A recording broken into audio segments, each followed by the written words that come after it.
एक सूत्र और मैं आपको बता देता हूं जो सबसे कॉमन है। सप्तमेश यदि दशम भाव में गया हो, अब देखिए सप्तमेश मान लीजिए आपका शुक्र है, ठीक है, शुक्र जो है दशम भाव में बैठ गया, ठीक है, और दशम भाव में जो भी राशि हो, मान लीजिए दशम भाव में राशि है हमारी वृश्चिक, तो वृश्चिक राशि का स्वामी हो गया मंगल, ठीक है। अब मंगल और शुक्र है ना किस अवस्था में बैठे हो, या तो यहाँ पर शुक्र मीन राशि में बैठा हो, वृषभ राशि में बैठा हो, या तुला राशि में बैठा हो, ठीक है, और यहाँ पर मंगल वृश्चिक राशि में बैठा हो, या मेष राशि में बैठा हो, या फिर मकर राशि में बैठा हो, तो इस अवस्था में भी जो है जातक का नौकरी का योग होता है, अर्थात आपका जो पार्टनर होगा, आपका जीवन साथी होगा, उसकी सरकारी नौकरी अवश्य ही होगी। इस अवस्था में सरकारी नौकरी होगी। अगर ये अवस्था नहीं बन रही है, सप्तमेश और दशमेश का संबंध बन रहा है, तो कहीं ना कहीं जो है आपका पार्टनर प्राइवेट नौकरी वाला अवश्य ही होगा।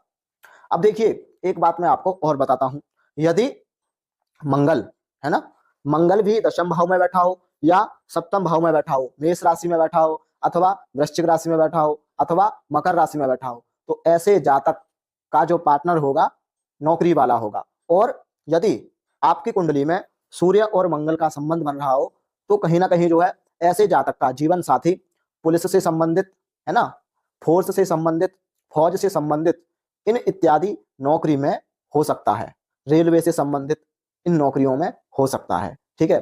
अब आ जाता है यहाँ पर गुरु बृहस्पति।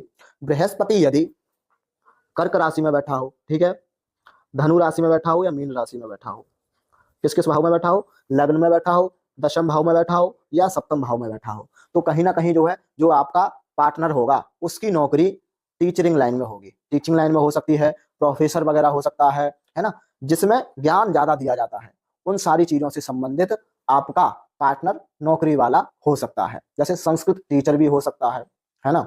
यदि बृहस्पति मात्र धनु राशि में बैठा हुआ है, पाप ग्रहों की दृष्टि और सप्तम भाव में बैठा हुआ है, तो कहीं ना कहीं जो हो सकता है कि आपका जो पार्टनर हो पढ़ाता हो पर प्राइवेट नौकरी में हो, ऐसा हो सकता है।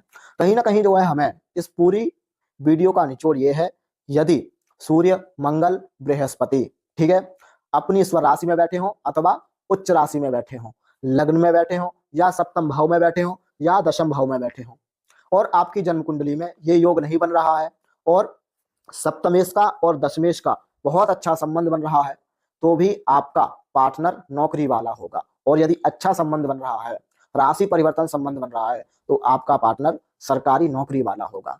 और यदि यह योग नहीं बन रहे हैं, तो कहीं ना कहीं जो है आपका पार्टनर बिजनेसमैन हो सकता है, ठीक है। तो ये सूत्र मैंने आप सभी को बताए हैं। ये हमारा आपका पार्टनर नौकरी वाला होगा या बिजनेसमैन होगा, तो ये वीडियो हमारी पहली वीडियो बनी है, पार्ट 1 बना है। अभी हमने 3 ग्रहों के बारे में बताया है, मंगल, सूर्य और बृहस्पति। आगे की वीडियो में हम बताएंगे और ग्रह किस प्रकार की नौकरियां लगा सकते हैं। सारी बातें आपने समझ ली होंगी। अब मैं एक कुंडली के द्वारा आप सभी को समझाता हूं, इनका पति बिजनेसमैन वाला है या नौकरी वाला है, ग्रहों की क्या अवस्था इनकी कुंडली में बन रही है। तो मैं इनकी कुंडली आपको सबसे पहले मैं स्क्रीन में इनकी कुंडली आपको दिखाई देगी। सबसे पहले आप इनकी डेट ऑफ बर्थ नोट कर सकते हैं। इनकी डेट ऑफ बर्थ है 27 अक्टूबर 1980, टाइम है 4:45 PM, ठीक है, और स्थान आप डाल सकते हैं आगरा, ठीक है। अब देखिए इनकी जन्म कुंडली निकल के आती है, मीन लग्न इनकी निकल के आएगी, आपको स्क्रीन में भी इनकी कुंडली दिखाई दे रही होगी। अब देखिए सबसे पहले हम जाएंगे इनके सप्तम भाव पर। देखिए सप्तम भाव में गुरु बैठे हुए हैं मात्र 6 अंश के, शुक्र बैठे हुए हैं मात्र 2 अंश के, और शुक्र कन्या राशि में नीच के हो जाते हैं। दूसरा शनि बैठे हुए हैं 10 अंश के, और जो सप्तमेश है इनका वो है बुध, जो कि अष्टम भाव में सूर्य के साथ बैठे हुए हैं, सूर्य यहाँ पर नीच के बैठे हुए हैं। मैंने आपको क्या बताया था, यदि कुंडली में सूर्य मेष राशि में, सिंह राशि में बैठे होंगे, सप्तम भाव में बैठे हों, सप्तमेश के साथ बैठे हों अथवा दशम भाव में बैठे हों, तो ऐसे जातक का जो पार्टनर होगा, जीवन साथी होगा, सरकारी नौकरी वाला होगा।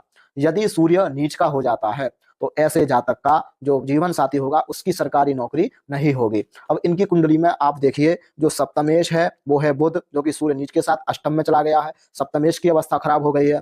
दशमेश है इनका बृहस्पति, जो कि शुक्र शत्रु ग्रह के साथ सप्तम स्थान में बैठा हुआ है, और बृहस्पति मात्र 6 अंश का है, अर्थात मृत अवस्था में बैठा हुआ है बृहस्पति, उसका भी कोई प्रभाव नहीं है। सप्तम स्थान में शुक्र नीच का हो गया है, जो कि लड़की की कुंडली में बृहस्पति और शुक्र दोनों की अच्छी अवस्था होगी तो कहीं ना कहीं जो है उसको पति बहुत अच्छा मिलता है।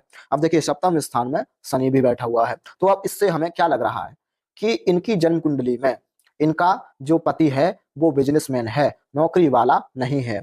और सप्तमेश जो है अष्टम में गया है और दशमेश जो है सप्तम में आया है और सप्तम स्थान में शुक्र नीच का हुआ है। इसका मतलब यह भी है कि इनका जो बिजनेस होगा वो बहुत अच्छा नहीं चल पाएगा। विवाह के बाद इनके जीवन में बहुत ज्यादा परेशानियां आएंगी, क्योंकि सप्तमेश अष्टम में है, शुक्र नीच का है, दशमेश बृहस्पति कमजोर है, तो कहीं ना कहीं जो है इनके विवाह के बाद बहुत ज्यादा इनका जो पति है उसके व्यापार में बहुत ज्यादा परेशानी आएगी, या उनका इतना अच्छा व्यापार नहीं चल पाएगा, केवल व्यापार इनका काम के लायक ही चल पाएगा। तो आज मैंने इनकी कुंडली के द्वारा भी आप सभी को बताया है, आप खुद भी इनकी डेट ऑफ बर्थ से इनकी कुंडली निकाल सकते हैं और जान सकते हैं। तो अगली वीडियो में मिलूंगा। आपको यदि अपनी जन्म कुंडली का अध्ययन कराना हो, आपको भी जानना हो आपका पार्टनर नौकरी वाला होगा या बिजनेसमैन होगा, तो आप मात्र मेरे से 351 रुपए में अपनी जन्म कुंडली का अध्ययन करा सकते हैं। तो दोस्तों अगली वीडियो में मिलूंगा, जब तक के लिए नमस्कार, राधे राधे।